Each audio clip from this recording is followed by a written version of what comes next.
अभी किताब में 262 इनकाउंटर हुए, ठीक है, अपराधियों का इनकाउंटर होना चाहिए, लेकिन माननीय मुख्यमंत्री जी, मैं एक बात ये जानना चाहता हूँ, अपराधी को आप उसका घर गिरा दीजिए, वो आपकी जो हाई कोर्ट बोल ही रहा है उसमें क्या करना, मुझे इसमें कुछ नहीं कहना, लेकिन वो लोग अब देखिए, मैं अभी नाम लूँगा तो आपको थोड़ा वो आ जाएगा।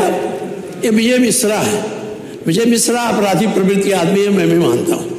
आपने उसका घर तो गिरा दिया, जेल में डाल दिया, लेकिन उसका लड़का जो अमेरिका से पढ़ के आया था उसको भी आपने जेल में डाल दिया, उसने कौन कष्ट किया, इसकी आपको जांच करानी चाहिए। अगर वो दोषी है तो उसको दंड दीजिए, नहीं तो ऐसे भविष्य बर्बाद मत करिए, भविष्य बहुत लोगों का बर्बाद हो जाता है।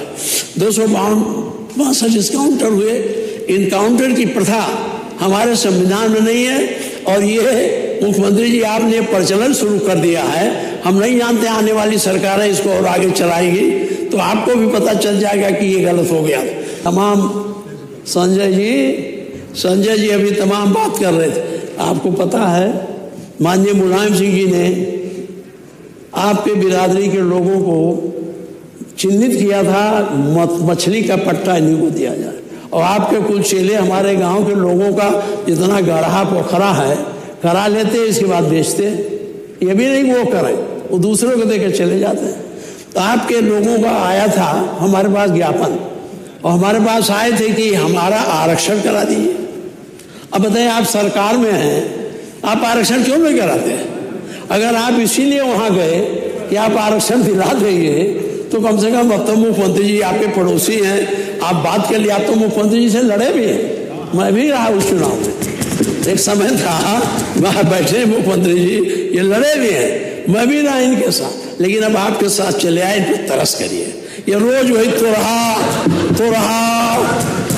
केवट मछली वाला जब बोलेंगे तो 1 घंटा उसी पर बोलेंगे, तो इनका बोल तो बंद कर दीजिए मुख्यमंत्री जी। ये जो है बहुत बोलते हैं। मैं इनको और नहीं कुछ कहूँगा, मैं एक बात और करूँगा कि माननीय मुख्यमंत्री जी, हमारे पास तमाम ज्ञापन आए, हम सब ज्ञापन कहाँ तक आपको दें? ये ज़्यादा हमारी तबीयत खराब है, आज हम ज़्यादा बोलना भी नहीं चाहते। हाँ, ये तो ठीक है कह रहे हैं। एक पत्र आ गया है, कह रहे हैं बहुत दिन से मंत्री हैं और आरक्षण के लिए गए थे आपके यहाँ। बाबा मुख्यमंत्री जी को कितना दौड़ाओगे? ये बेचारे दौड़ते दौड़ते वहाँ चले गए, आरक्षण वहाँ भी नहीं मिला। इनके बेटे के लिए मैं 1 महीना गोरखपुर में रहा, गाँव घूमा। अब आरक्षण की लड़ाई सभी, हम नहीं कहते कौन नहीं लड़ता कौन नहीं, सब चाहते हैं, हम भी चाहते हैं आपको आरक्षण मिल जाए, है आरक्षण मिलना चाहिए। मैं आरक्षण का विरोधी नहीं, मैंने बताया ना, इसमें बहुत कम लोग हैं जो आरक्षण के लिए हमसे ज़्यादा लड़े हो, कोई सकल सब कुछ करके तब यहाँ आया, ये ऐसा नहीं है। लेकिन आप आरक्षण के नाम पर उनको आरक्षण दिलाई करिए, लेकिन अपनी समितियों को तो रोको। आप गए थे ना समिति का नीलामी कराने, तालका लेवड़ तालका मार हो गई थी, याद है ना? हाँ, आप गए थे, बताओ, समितियों में लड़ाई हो गई और ये खड़े रहे, भाग खड़े हुए, मार हो गई, मुकदमा लिखा गया। वो मुकदमा लिखा तो वो आया हमारे बाद प्रधान कि दादा हमारा मुकदमा वापस करा दो, इनके चक्कर में पड़ गए। ये इसलिए नहीं कह रहा, इसलिए कह रहा हूँ बीच में समय, अरे बैठे नहीं, माने नेता अपने तो खड़े नहीं, मैं दिखवा लूंगा। ये ऐसा है, मैं इसलिए नहीं कहा, मैं नहीं कहा, मेरे पास लोग आए गांव वाले तो पूछा, कब कहा, आप ही में नहीं है। सुन लो, एक भाट था साहब, पिछड़ा वर्ग में आता है, तो प्रधानी जो है आ गई, तो मेरे पास आया, हो गया, मैं समझ गया। आपके आरक्षण का मैं विरोधी नहीं हूँ, मैं तहे दिल से चाहता हूँ जो आप आरक्षण चाहते हैं माननीय मुख्यमंत्री जी दे, वो उसका विरोधी ना हमारी पार्टी विरोधी है। आरक्षण का मैं विरोधी, इसे वापस होना चाहिए। अरे मैंने कह दिया, बैठी ना हो गया, बात एक बिरादरी के साथ अपमान है, बैठिए, मैंने बोल दिया। किसी बिरादरी का अपमान नहीं करता, जो मुझसे कहा वो मैंने कहा। अरे साहब, अगर ये काफी है हमारे पास है, नहीं मानना, हमारे पास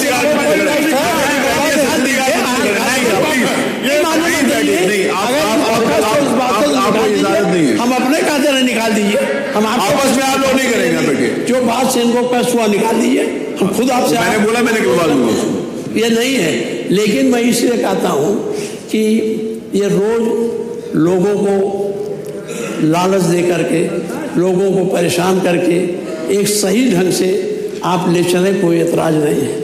आप सरकार में हैं, सरकार में आप मंत्रिमंडल से प्रस्ताव करा के भारत सरकार को भेज दीजिए। बिना पार्लियामेंट के तो बदलेगा नहीं, तो भारत सरकार को चला जाएगा, भारत सरकार से पार्लियामेंट बदल जाएगा, हम भी आपके साथ दस्तखत कर देंगे।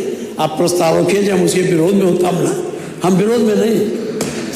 माननीय मुख्यमंत्री जी, एक बार आपका एक तरफ आपका ध्यान आकृष्ट करूँगा। माननीय मंत्री जी, आप सारे लोग सनातन की बात करते हैं और सनातन विश्व बंधुत्व की बात करता है, सनातन नफरत की बात नहीं करता। हमारे शंकराचार्य जी आए, क्या हुआ मैं उस पर ज़्यादा टिप्पणी नहीं करूँगा। मैं गया था, उन्होंने कहा हमारे बच्चों को आपके अधिकारियों ने सर पकड़ के पटका पीठ पे लाद करके दबाया। आप जानते हो शंकराचार्य, आप तो सनातन धर्म की बात करते हैं, सनातन धर्म के महत्वपूर्ण व्यक्ति हैं, महत्वपूर्ण दर्जा पर। तो इस तरह के कार्यों को आपको ध्यान देना चाहिए। और शंकराचार्य की नाराज़गी, अब वो नाराज़गी कैसे है, हमसे ज़्यादा बात नहीं हुई, लेकिन यह सही है कि वो अपने को अपमानित महसूस किए। तो इस तरह का सनातन धर्म में नहीं होना चाहिए। सनातन का क्या है, व्यस्त्यो उदार चरिता नाम तो बस देव कुटुंबकम, और आपका शुरुआत है नफरत, तो फर्क पड़ता है ना। इसलिए इसको आपको देना चाहिए जना। अगर आप सनातनी हैं तो सनातन धर्म के जो मूल्य हैं उसके अनुरूप इस प्रदेश को चलाने की भी कोशिश करिए। हमें नहीं कहते, सनातन धर्म कहता है, क्या कहता है, सभी सुखी रहें, सभी प्रसन्न रहें, किसी में भेद नहीं करता। लेकिन अगर सरकार पर बैठे लोग इस तरह के भेद पैदा करते हैं तो सनातन है नहीं। सनातन असली वही है कि जो सबको साथ लेके चले, जैसे मैंने कहा उदार चरिता नाम तो वसुधैव कुटुंबकम, वो है। और इसके साथ ही साथ मैं आपसे एक निवेदन करके, 35 मिनट हो गया, मैं 35 मिनट बोलता हूँ, आपका तो भी समय लगेगा। बाबा आज हम लोग को कई जगह जाना है, तो कृपा करके संक्षेप करिएगा और उसमें बोलिएगा।